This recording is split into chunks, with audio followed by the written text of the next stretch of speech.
الحمد لله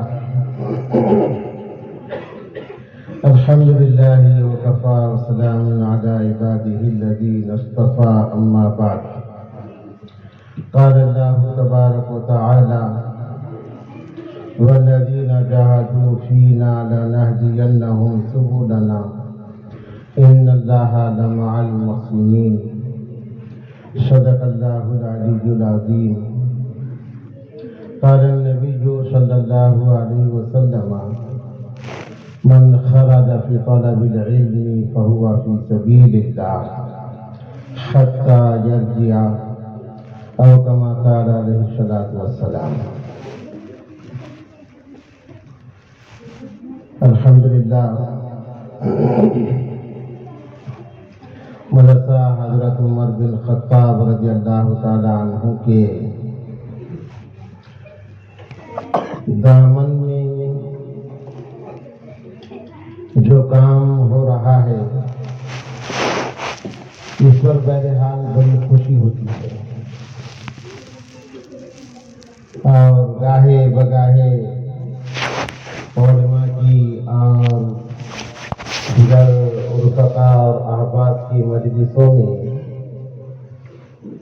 ہم اس کا تذکرہ کرتے رہتے ہیں چونکہ خوبیوں کو پھیلانا چاہیے اور خوبیوں کا تذکرہ کرنا چاہیے.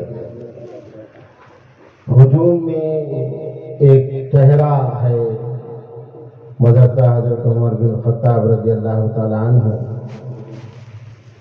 میں دل کی گہرائی سے بنا کسی تصنع کے مدرسہ عمر بن خطاب کے اسٹاف تمام علماء اور حفاظ کو مبارکباد دیتا ہوں اور دعا کرتا ہوں کہ اللہ تبارک و تعالی ان کی محنتوں کو قبول فرمائے اور مزید مستقبل کی تعمیر کے لیے اللہ تعالی ان کے اندر طاقت پیدا فرمائے کام کرنے کی اس خصوص میں. اور طلبا کو بھی مبارکباد دیتا ہوں کہ ان سعادت بزور بازو نیست. ہم یہاں جو جمع ہوئے ہیں تقریباً تمام ہی شہر جنتور کے بچے ہیں اور ہمارے یہاں کی مسلم آبادی تقریباً 20,000 ہوگی مسلم آبادی، اور آبادی کا 40واں حصہ بچے ہوتے ہیں. تو اس اعتبار سے 8,000 بچے ہمارے جنتور میں ہیں، لڑکے اور لڑکیاں.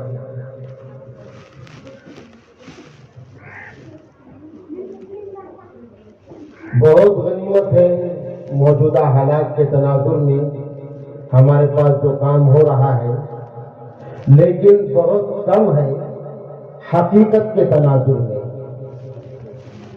حالات کے تناظر میں اس لیے غنیمت ہے کہ اس وقت دینی اعتبار سے اور دینی بنیادی تعلیم کے اعتبار سے مجموعی طور پر مسلمانوں کا بہت برا حال ہے، قابل تشویش ہے. جو کچھ ہمارے سامنے گہما گہمی دین کے نام پر شور اور شرابہ نظر آ رہا ہے، یہ خوش فہمی کے سوا اور کچھ نہیں ہے. ہم مالیگاؤں جا رہے تھے تو مالیگاؤں 40 گاؤں سے 20 کلومیٹر کے فاصلے پر جمعہ کا دن تھا، جمعہ کی نماز نہیں پڑھی تھی تو مسجد تلاش کر رہے تھے، وقت ہو گیا تھا. تو 40 گاؤں سے 20 کلومیٹر کے فاصلے پر ایک چھوٹا دیہات، تو وہاں مسجد پوچھے تو مسجد ہے، وہاں گئے. تو باہر بیان کی آواز آ رہی تھی، ایسا معلوم ہو رہا تھا کہ شاید کوئی بیان کر رہا ہے. جب مسجد میں داخل ہوئے تو 7-8 لوگ تھے مسجد میں، چھوٹا دیہات تھا، اور مسجد کے ممبر پر اسپیکر رکھا ہوا تھا چھوٹا سا، اور وہ جو نماز پڑھاتے امام تو ان کے موبائل سے انہوں نے کنیکٹ کیے تھے اور تقریر کر رہے تھے، وہ فکر نہیں اور لوگ سن رہے تھے بیچارے۔ وہ تقریر ہونے کے بعد امام صاحب نے خطبہ دیے، وہ عربی زبان بھی معلوم نہیں ہو رہی تھی، فارسی بھی معلوم نہیں ہو رہی تھی، ایسا خطبہ تھا سادے سیدھے لوگ۔ اور جب نماز پڑھائی انہوں نے تو سورہ فاتحہ کی عجیب شکل سامنے آ گئی۔ بعد میں ہم نے ہمارے ساتھیوں کو زور کی نماز بھی تلافی ماں باپ کے لیے پڑھنے کے لیے بولے کہ اپنے اپنے زور کی پڑھ لو۔ یہ حال ہے ایسے دیہاتوں کا جہاں ایک طرف بلد العلماء والمساجد مالیگاؤں جیسا شہر، ایک طرف 40 گاؤں مسلم آبادی والا ایک بڑا شہر، ادھر سے دھولیا، پھر تھوڑا دور آ گئے تو اورنگ آباد، ایسے یہ حال ہے، اس سے برا حال ہے۔ اب وہ لوگوں کا قصور نہیں ہے، لوگ تو اپنے حساب سے بیچارے جو بھی کر رہے ہیں اس نام سے تو وہ دین پر باقی ہے آج۔ تو ایسی صورت حال میں یہ ہمارے مناظر اور یہ کام کی نوعیتیں یہ واقعی غنیمت ہے، اور یہ نظام لے کر چلنے والوں کے لیے قابل صد مبارکباد ہے۔ تو آپ بھی اس اعتبار سے قابل مبارکباد ہیں کہ 8,000 بچے اور بچیوں کے آبادی میں سے اللہ تبارک و تعالیٰ نے آپ کو چنا ہے۔ اور بھی مکاتب ہیں، اگر تمام مکاتب کو بھی اگر شمار کیا جائے تو مشکل سے 3,000 بچے ہمارے دینی تعلیم کے ماحول میں ہوں گے، جن کو تو بھی ہمارے آدھے سے زیادہ بچے بنیادی دینی تعلیم سے جنتور جیسے ماحول میں محروم ہیں۔ جہاں دین کا ایک زکام ہے یہاں محروم ہے، تو پھر باقی گاؤں اور باقی دیہاتوں کا کیا حال ہوگا، ہم انداز لگا سکتے ہیں اس سے۔ تو این سعادت بزور بازو نیست، اللہ تعالیٰ نے ہم کو 8,000 بچوں میں سے چنا ہے عمر بن خطاب کے سائے میں آنے کے لیے۔ تانا بخشن جو خدائے بخشندہ، اللہ کی توفیق ہے، اللہ نے چنا ہے، اس پر ہم نے اللہ کا شکر ادا کرنا چاہیے، کیونکہ دین کا علم ایک ایسا علم ہے جس کے متعلق اللہ رب العالمین کی بہرحال یہ سنت ہے، رہی اور رہے گی کہ یہ بغیر محنت کے، بغیر تڑپ کے حاصل نہیں ہوتا، بغیر چاہت کے حاصل نہیں ہوتا، کیونکہ اللہ تعالیٰ بڑے بے نیاز ہیں۔ اللہ تعالیٰ کو بہرحال اس کی پرواہ نہیں ہے کہ مسلمانوں کا ایک بھی بچہ اگر دینی تعلیم حاصل کرنے کے راستے پر نہ آئے تو اللہ کو پرواہ نہیں ہے۔ حدیث میں آتا ہے کہ پوری دنیا اللہ نہ کرے اگر کافر ہو جائے تو اللہ کو پرواہ نہیں ہے،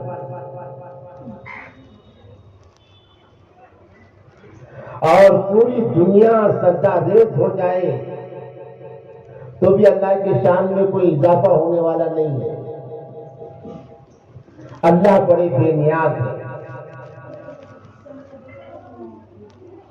تو دین کا علم یہ بغیر تڑپ اور بغیر محنت کے حاصل نہیں ہوتا، اللہ نے چن لیا ہے، یہ اللہ کا فضل ہے، ذالک فضل اللہ یؤتیہ من یشاء، یہ اللہ کا فضل ہے، اللہ نے چن لیا ہے۔ لیکن انتخاب خدا بندی کے بعد، یعنی اللہ نے چننے کے بعد اگر اس کی قدردانی عملی طور پر ہماری طرف سے نہیں ہوئی تو اللہ پٹک دیتے ہیں، محروم کر دیتے ہیں،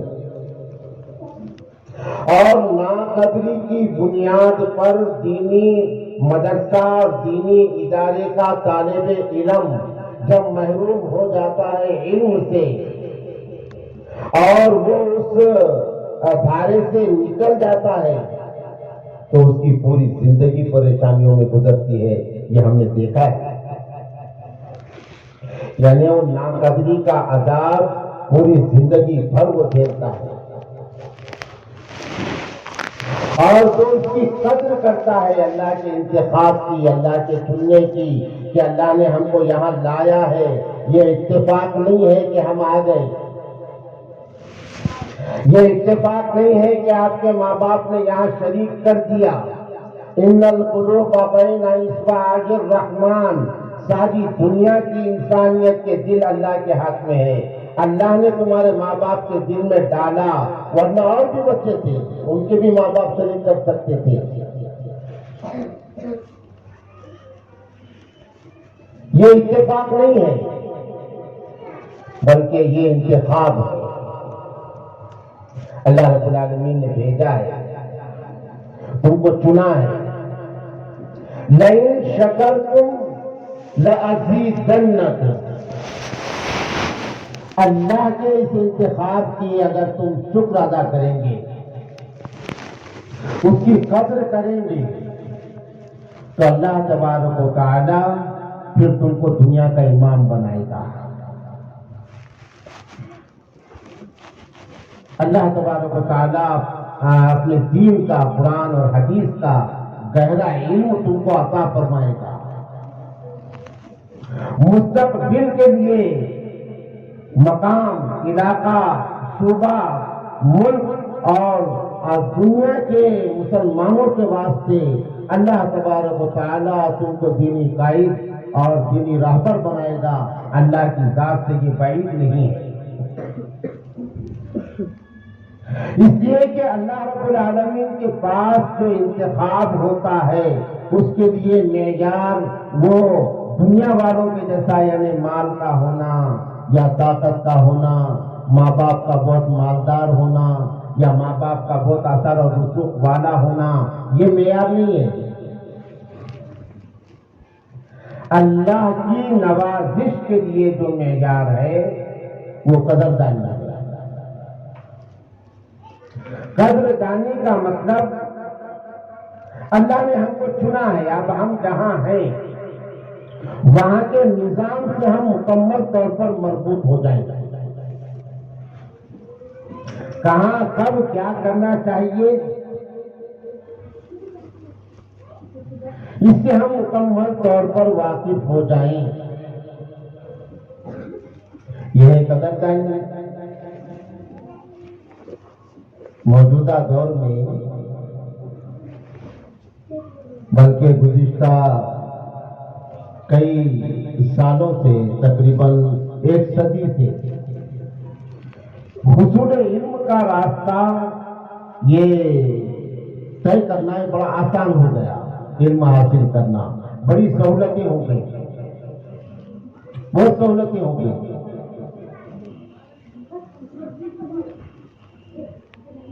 اور مجموعی طور پر اللہ تعالیٰ نے بڑی نعمتوں سے سرفراز کیا ہے۔ 100 سال پہلے جتنا دور جائیں گے ہم پیارے آقا حضرت محمد رسول اللہ صلی اللہ علیہ وسلم کے دور تک، تو کتنا مشکل تھا، لیکن ان مشکلات میں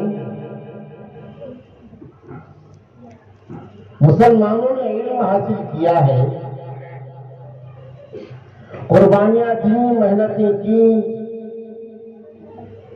اور ان کے ان قربانیوں اور محنتوں کے طفیل میں اور اس کی برکت سے اللہ تبارک و تعالیٰ نے قیامت تک آنے والے مسلمانوں کے واسطے اسلام کی تعلیم کا ایک نصاب، ایک نظام عطا فرمایا ہے۔ آج ہمارے لیے یہ اچھا عالیشان جیسا جو انتظام ہے، گرمی میں پنکھوں کا انتظام ہے، سردی میں سردی سے بچنے کا انتظام ہے، اور پھر ساری چیزیں بڑے بڑے مدارس ہم دیکھیں تو یہ ساری سہولتوں کے باوجود اگر ہم اپنے آپ کو تیار نہیں کریں گے تو لامحالہ اللہ رب العالمین کی طرف سے بھی پھر توجہ ہٹ جائے گی۔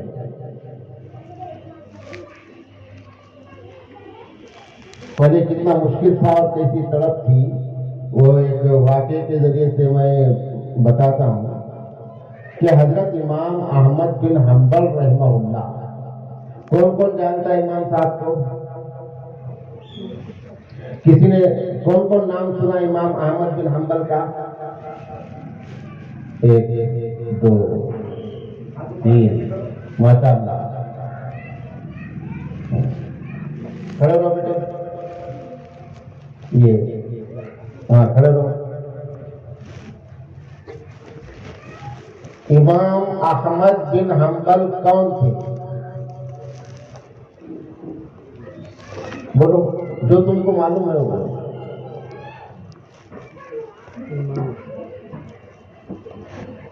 اچھا بیٹا تم بولو۔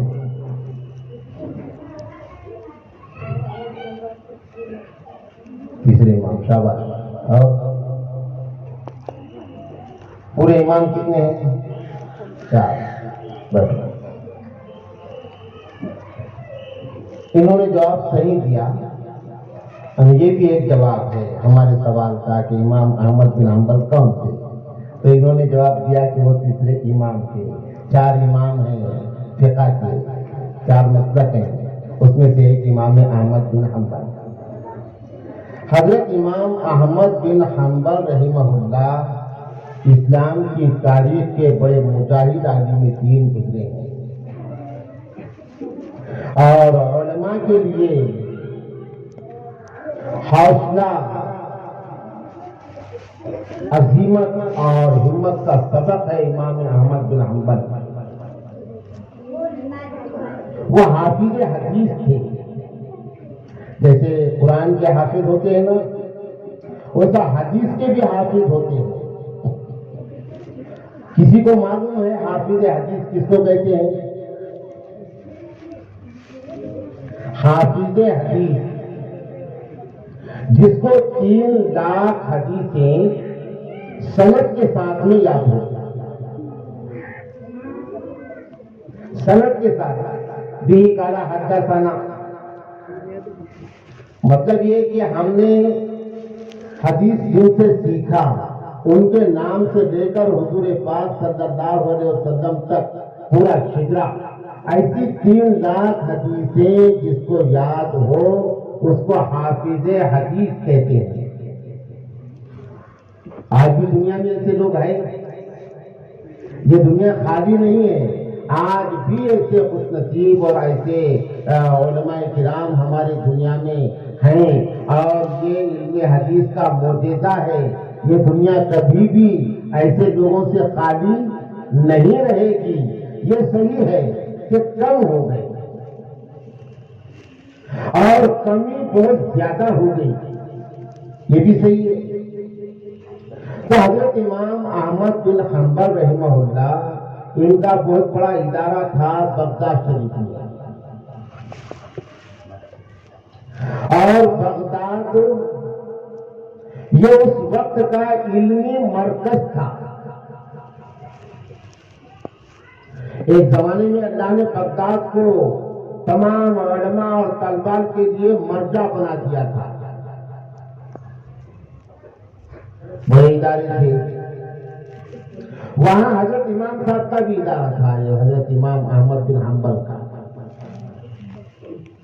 تو علامہ بقی الدین نیساپوری یا نیشاپوری رحمہ اللہ، انہوں نے نیشاپور میں کوئی عالم سے اپنے علم حاصل کرنے کے خواہش کا اظہار کیا، تو انہوں نے کہا کہ آپ کے لیے بہترین جگہ وہ بغداد ہے، حضرت امام صاحب کے مدرسے میں جاؤ اور وہاں تم علم حاصل کرو. تو انہوں نے تیاری کی، اپنی موٹر سائیکل نکالی، اس میں پیٹرول ڈالا اور بغداد کے لیے کیوں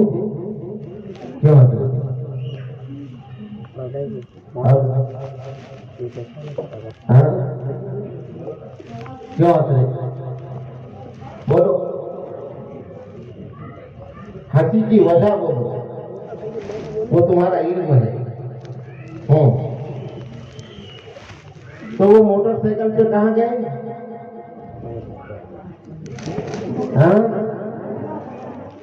موٹر سائیکل پہ کہاں گئے؟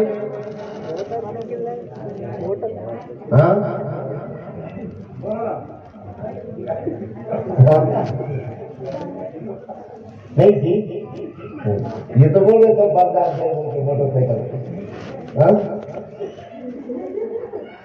راستے میں دریا پڑتا تھا اور اس وقت بادبانی کشتیاں جو ہواؤں کے رخ پہ چلتی تھی وہ کشتیاں چلتی تھی. یعنی آج جیسے الیکٹرانک کشتیاں ہیں، پورا زمانہ الیکٹرانک ہو گیا. تو بادبانی ہواؤں کے رخ پہ چلنے والی کشتیاں تھیں. علامہ بقی الدین جو اس وقت ایک طالب علم کی حیثیت کے تھے، وہ ایک کشتی میں سوار ہو کے بغداد کے سفر پہ نکلے تو مخالف ہوائیں شروع ہو گئی. تو کئی دن چلے جاتے تھے. ہوائیں جب مخالف چلتی، ادھر جانا ہے کشتی کو تو کشتی ادھر پلٹ جاتی تھی، کچھ نہیں کر سکتے تھے. ہوا یہ کس کے ہاتھ میں ہے؟ اللہ کے ہاتھ میں ہے ہوا کا چلانا، ہے نا. اور ہوا کو روکنا یہ کس کے ہاتھ میں ہے؟ اللہ کے ہاتھ میں ہے. ہواؤں کی رفتار کو کم کرنا اللہ کے ہاتھ میں. اللہ نے تو آج دنیا کو اچھے طریقے سے سمجھا دیا. اس گھمنڈی اور مغرور دنیا کو اچھے طریقے سے سمجھا دیا کہ ساری دنیا میں جدید ٹیکنالوجی کا جو علم بردار اور دعوے دار ہے، اللہ تبارک و تعالیٰ نے اس کو مجبور کر دیا. دنیا دیکھ رہی ہے اس کا تماشا، ہے نا. اللہ نے اس کو مجبور کر دیا. کون ہے وہ؟ کس کو مجبور کیا اللہ نے؟ آج کون بولے گا؟ بولو. جدید ٹیکنالوجی کی مہارت کا علم بردار جن کا یہ دعویٰ کہ سمندر میں سوئی گر گئی تو ہم اس کو نکال دیں گے. ساری دنیا کو جو ڈرا رہا ہے، ساری دنیا میں بڑی طاقت ہونے کا، سپر پاور ہونے کا دعویٰ کر رہا ہے، نہتے اور کمزور فلسطینی بچوں کی شہادت کا نظارہ دیکھ کر جو خوش ہو رہا ہے، اللہ نے آج اس کو مجبور کر دیا. وہ کون ہے؟ شاباش. اللہ نے اس کو آج مجبور کر دیا. امریکہ جل رہا ہے. دعا کیجیے امریکہ اللہ راکھ کر دے. اللہ تعالیٰ امریکہ کو راکھ کر دے. آمین بولو. اللہ اس کا گھمنڈ چھوڑ دے. آمین بولو. تو یہ سب اللہ کے ہاتھ میں ہے. تو ہوائیں مخالف ہوائیں چل رہی ہیں، کشتی پلٹ گئی ادھر. تو 2-3 دن کا سفر 1 مہینہ لگ گیا. کتنا مشکل تھا علم کے لیے سفر کرنا. ساتھ میں چھوڑنے کے لیے کوئی ابا نہیں آ رہے تھے مدرسے میں چھوڑنے کو. طالب علم اکیلا سفر کر رہا تھا، یہاں تو لا کے چھوڑنا پڑتا ہے نا. تو 1 مہینہ لگ گیا اس کو، ان کو وہاں پہنچنے کے لیے. جب وہ بغداد شریف پہنچے تو بغداد میں کرفیو لگا ہوا ہے. حضرت امام اعظم حضرت امام احمد بن حنبل رحمہ اللہ کے گھر پر پولیس کا پہرا ہے اور حضرت امام صاحب نظر بند ہیں. ان پر کیسز ہو گئے, امام صاحب پر کیس ہو گئے, وہ نظر بند ہے گھر کے اندر. ان کے مدد سے وہ گورنمنٹ نے سیل لگا دی, مدرسہ بند کر دیا گیا. مودی اور امت شاہ کی حکومت نہیں تھی, حکومت کس کی تھی؟ مسلمان بادشاہ تھا. ان کے مدد سے وہ سیل کیوں کیا گیا؟ امام صاحب نے کیا جرم کرے تھے؟ آج کے جو جرائم ہو رہے ہیں ایسا کوئی جرم نہیں کیے تھے. وہ عالمانہ جرم تھا, عالمانہ جرم تھا, عالمانہ جرم. انا پرست دنیا کے سامنے اعلاء کلمت الحق اور بے باکی کے ساتھ حق کو پیش کرنا ہے, حق بات کو پیش کرنا. کلمہ افضل الجہاد کلمۃ حق عند سلطان جائز. یہ افضل جہاد ہے. تو امام صاحب بادشاہ کی مرضی کے خلاف دین کی صحیح تعلیم پیش کرنے والے تھے. بادشاہ کو وہ پسند نہیں آیا تو امام صاحب پر کیسز کر دیا. اور ایسا ہی حضرت امام بخاری کے ساتھ بھی ہوا, بڑے بڑے لوگوں کے ساتھ ہوا, اور مسلم دور حکومت میں ہوا جب مسلمانوں کی حکومتیں تھی. یہ چیز ہمارے واسطے یہ سبق ہے, اور تم یہ طے کرنا ہے آج کہ ہم کو ایسا جوان مرد بے باک اور مجاہد عالم اور مجاہد داعی حافظ قرآن بننا ہے. آج طے کرنا ہے. بولو زور سے, کیا بولنا چاہیے اس کی جواب میں؟ انشاءاللہ. کیونکہ حضرت عبد القادر جیلانی اپنے ماں کے بطن سے عالم پیدا نہیں ہوئے. بڑے بڑے اولیاء کرام مجاہدین ائمہ یہ ماں کے بطن سے عالم امام پیدا نہیں ہوئے, بلکہ یہ دنیا میں بنے ہیں. بقدر المرء تنقسم المعالی, بقدر المرء تنقسم المعالی, من طلب العلا سہر الليالي. یہ اللہ کا ضابطہ ہے. اللہ تعالیٰ بندوں کی محنتوں کے اعتبار سے بندوں میں اپنی نعمتیں تقسیم کرتے ہیں, اور جو جتنی قربانی دیتا ہے اللہ تعالیٰ اس کو اتنا بام ثریا پر پہنچاتے ہیں. یہ ضابطہ ہے. چنانچہ حضرت علامہ بقی الدین نیشاپوری گئے, دیکھا کہ کرفیو لگا ہوا ہے, امام صاحب کے گھر پہ پہرا ہے, اور معلوم ہوا کہ امام صاحب کا مدرسہ بند ہو گیا. لوگوں سے ملے, لوگوں نے کہا کہ ان کا نام مت لو, تمہارے اوپر بھی کیس ہو جائے گا.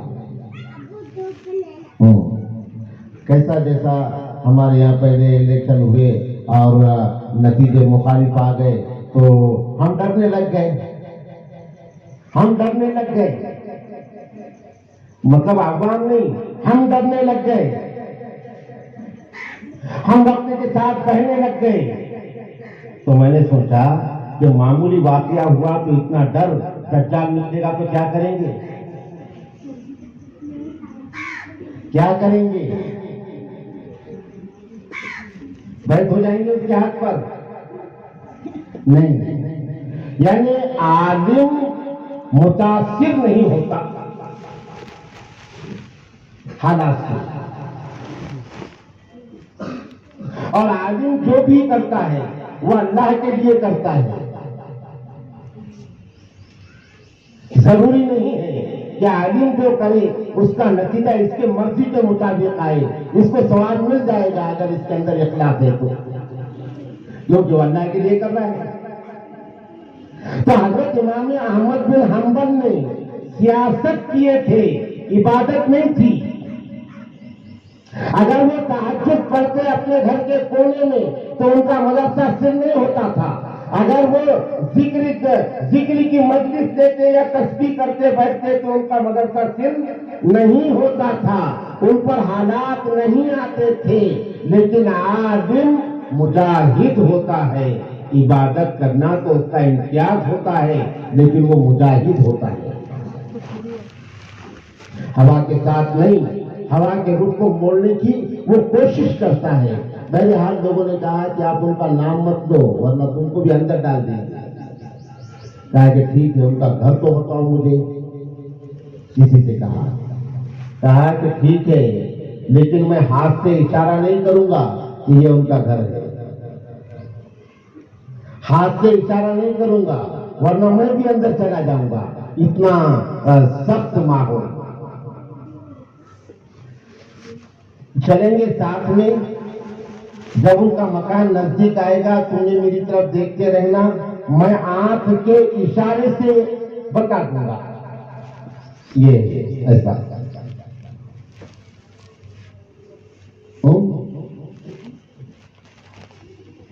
میں آنکھ سے بتا دوں گا اشارہ کر کے کہ امام صاحب کا گھر یہ. تم نے سمجھ جانا، اس کے بعد تم جانے تمہارا کام جانے. کہا کہ ٹھیک. علامہ بقی الدین ان کے ساتھ گئے، چلتے رہے. جب امام صاحب کا گھر آیا تو انہوں نے اشارے سے بتایا رہبر نے ایسا کر کے سمجھ گئے. ان کا شکریہ ادا کیا اور اس کے بعد تھوڑی دیر سوچے تقلیے میں کہ کیا صورت اختیار کرنا چاہیے. میں کیا بتانا چاہ رہا ہوں کہ محنت، قربانی، تڑپ، جد و جہاد سے علم حاصل ہوتا ہے. پہلی یہ ایک چیز ہے علم کے لیے کہ ہم تیار ہو جائیں کہ مجھے حاصل کرنا ہے چاہے کچھ بھی ہو. تو انہوں نے دیکھ لیا تنہائی میں، تھوڑا سوچے مجھے کیا کرنا چاہیے. تو ایک یعنی والذین جاہدوا فینا لنہدینہم سبلنا، سچی کوشش پر اللہ راستہ نکال دیتا ہے. ان کے ذہن میں ایک چیز آئی کہ مجھے فقیر کی شکل اختیار کرنا چاہیے. بھکاری، اس کو کوئی نہیں روکے گا. چنانچہ بھکاری کا روپ لے لیا انہوں نے اور اپنے کپڑے کو پھاڑ دیا. کچھ پہننے کے کرتے وغیرہ کو جگہ جگہ تھوڑا پھاڑ دیا. بالا پورے بکھیر دیے، پراگندہ ہو گئے اور بھکاری کے جیسا بن کے ہاتھ میں کشکول لیا. جیسے بولتے ہیں نا کہ دے دو تمہارا بھلا ہوگا، ہے نا، دعا دیتا ہے مانگنے والا. تو ویسا وہاں اجرکم علی اللہ، اجرکم علی اللہ ایسی صدا لگایا کرتے تھے فقیر لوگ. تو انہوں نے پھر کشکول ہاتھ میں لے کے نکل گئے امام صاحب کے گھر کے راستے پر. اجرکم علی اللہ، لوگ آ رہے ہیں اور ان کو خیرات ڈال رہے ہیں. ایسا کرتے ہوئے امام صاحب کے گھر تک پہنچے. بہت دنوں کے بعد کوئی صدا کان میں نہیں آئی، کوئی مانگنے والے کی، کسی سائل کی. سن کے امام صاحب بھی باہر آ گئے اور کچھ درہم دینار جو اس وقت کا پیسہ تھا امام صاحب نے لے کے آئے فقیر کے کشکول میں ڈالنے کے لیے دروازے میں. جیسا ہی ڈالے فقیر نے ادھر ادھر دیکھا، امام صاحب کا ہاتھ پکڑ لیا. امام صاحب کا ہاتھ پکڑ لیا کہا کہ حضرت میں کوئی بھکاری اور فقیر پیسوں کا نہیں ہوں، میں علم کا فقیر اور بھکاری ہوں، اور میں علم کی خیرات دینے کے لیے میں نے حالات کے اعتبار سے اپنا خلیہ یہ بنایا ہے۔ حضرت میری اتنی درخواست ہے، میں روزانہ فقیر اور بھکاری بن کر آپ کے پاس آیا کروں گا، آپ نے درہم و دینار کی جگہ مجھے روز ایک حدیث سنا دیا کرنا، روز ایک حدیث مجھے سنا دینا۔ حضرت امام صاحب نے قبول کیا، چلو ایسے ماحول میں مجھے بھی تو موقع مل رہا ہے، کیونکہ جو تڑپ والے استاد ہوتے ہیں، علماء ہوتے ہیں، وہ بھی تو دیکھتے ہیں کہ ہمارے بانٹنے کے لیے کوئی ملے، لائق اور قدردان۔ تو وہ ایک سال تک اس طالب علم جو مستقبل میں علامہ بقی الدین نیشاپوری کے نام سے مشہور ہوئے، ایک سال تک انہوں نے بھکاری کے روپ میں حضرت امام احمد بن حنبل سے علم حاصل کیا ہے۔ ایک سال کے بعد حالات بدل گئے، وہ بادشاہ مر گیا، دوسرا بادشاہ بنا، وہ قدردان تھا اور خدا ترس تھا، اس نے امام صاحب سے ساری پابندیوں کو ہٹا دیا اور امام صاحب کا بڑا مدرسہ بنا کر کے دیا، ایک کام چالو ہو گیا۔ تو اس طرح ہمارے بزرگوں نے علم حاصل کیا ہے، بے شمار واقعات ہیں پتے کھانے کے، فاقے کے ساتھ علم حاصل کرنے کے، بے شمار واقعات ہیں، اور علم کے لیے اللہ نے اسی چیز کو اصل بھی قرار دیا، جیسے مشہور حدیث ہے ہم سنتے ہیں، حدیث قدسی، اللہ کے نبی نے فرمایا کہ اللہ کہتے ہیں ہم نے علم کو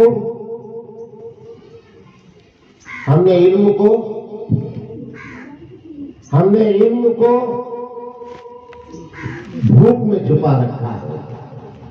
حدیث قدسی ہے، شاباش، کچھ تو بولے تم نے، اور سوچا جائے تو وہ بھی صحیح ہو جائے گا، کیونکہ بھوک برداشت کرنا ہی مجاہدہ ہے۔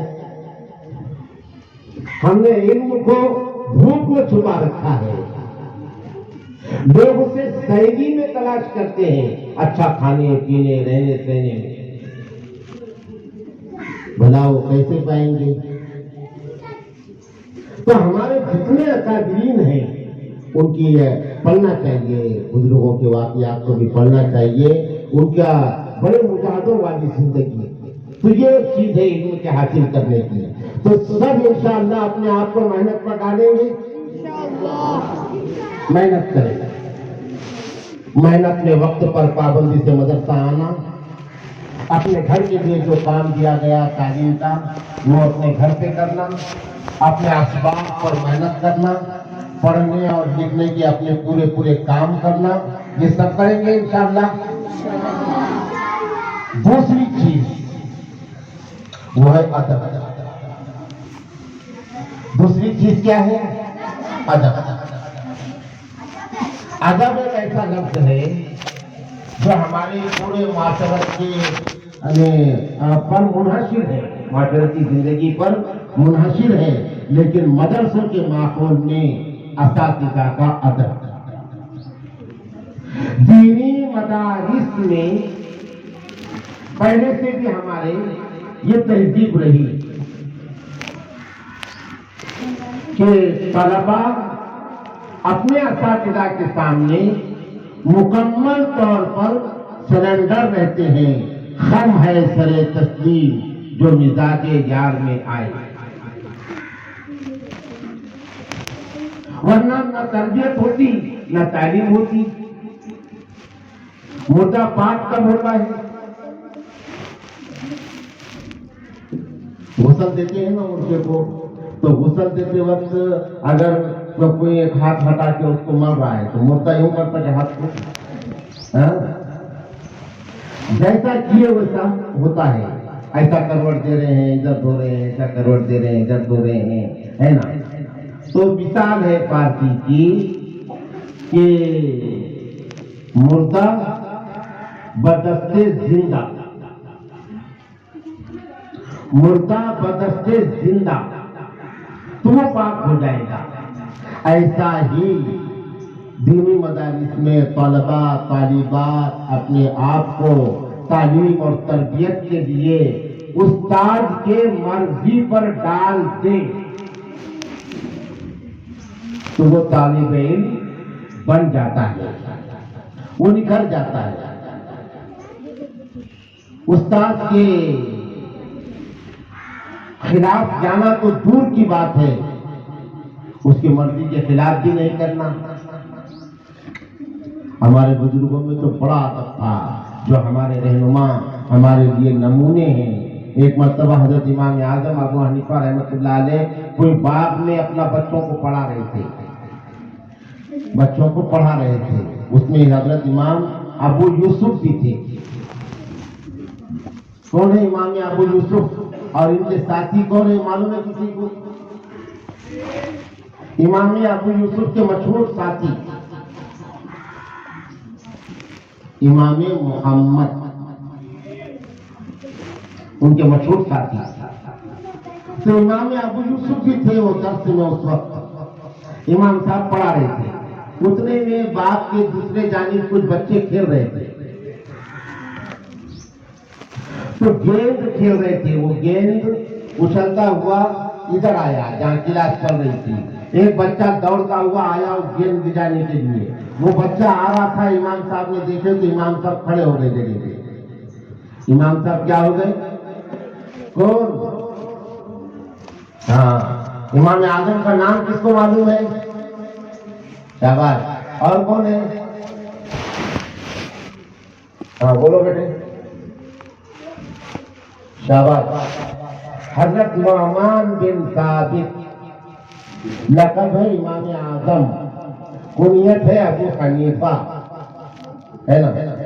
چار میں سے ایک امام، امام اعظم اس لیے کہتے ہیں یہ سب سے بڑے امام ہیں اور دنیا میں سب سے زیادہ ان کے ماننے والے ہیں، امام اعظم۔ تو پڑھا رہے تھے، گیند آیا، کھڑے ہو گئے، اٹھ کے کھڑے ہو گئے۔ طلبا نے دیکھے بچہ گیند دیا چلے گیا۔ اب بچے کھیلتے تو بار بار گیند ادھر آ رہا، وہی بچہ آ رہا دوڑتا ہوا گیند دے کے لینے کے لیے، امام صاحب کھڑے ہو جائے، ایک بار، دو بار، تین بار، 5-6 بار ہو گیا۔ تو آخر امام ابو یوسف رحمت اللہ علیہ کہہ پڑے کہ حضرت یہ کیا ہے، کیوں پریشان ہو رہے ہیں آپ؟ وہ بچے کھیل رہے ہیں، گیند ادھر آ رہا ہے بار بار، وہ بچہ آ رہا اپنا گیند لے کے چلے جا رہا، آپ کیوں پریشان ہو رہے ہیں؟ بچے لکھ رہے تھے تو کھڑے ہونے کے لیے کتابیں تھوڑا سا بازو کرنا پڑ رہی، وہاں کا نظام تھوڑا سا ان کا بچوں کا ڈسٹرب ہو جا رہا، امام صاحب بار بار کھڑے ہو رہے، آپ کیوں پریشان ہو رہے؟ اب یہ بچہ تو ایسا بار بار آئے گا کیا ہر بار آپ کھڑے رہیں گے؟ حضرت امام صاحب نے کہا کہ اگر 100 مرتبہ بھی وہ بچے کا گیند ادھر آیا اور وہ لے جانے کے لیے 100 مرتبہ بھی آتا رہا، میں 100 مرتبہ کھڑے ہو جاؤں گا۔ بلاخر حضرت امام ابو یوسف نے کہا کہ کیوں؟ کہا کہ وہ میرے استاد کا پوتا ہے، وہ بچہ میرے استاد کا پوتا ہے۔ اب انداز لگائیے استاد کے مقام کا۔ ہمارے بزرگوں نے استاد کے اولاد اور اولاد کی اولاد کا اتنا احترام کیا ہے، انداز لگاؤ استاد کے مقام کا۔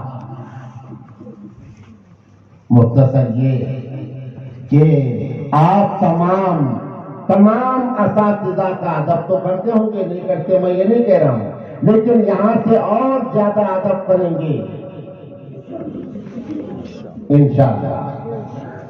تو بہرحال یہ اصلاحی اور تربیتی نشست کا سلسلہ جو جاری کیا ہے حافظ عبدالعظیم اور ان کے تمام رفقاء نے باہمی مشاورت سے، یہ بھی ایک بڑی چیز ہے اور آج ہمارے مدارس کی یہ بڑی ضرورت ہے۔ اللہ تعالیٰ اس کی برکتیں مزید کرے، اس مدرسے کے اندر اور ہم تمام کو اللہ تبارک و تعالی عمل کی توفیق نصیب فرمائے. وآخر دعوانا ان الحمد للہ رب العالمین.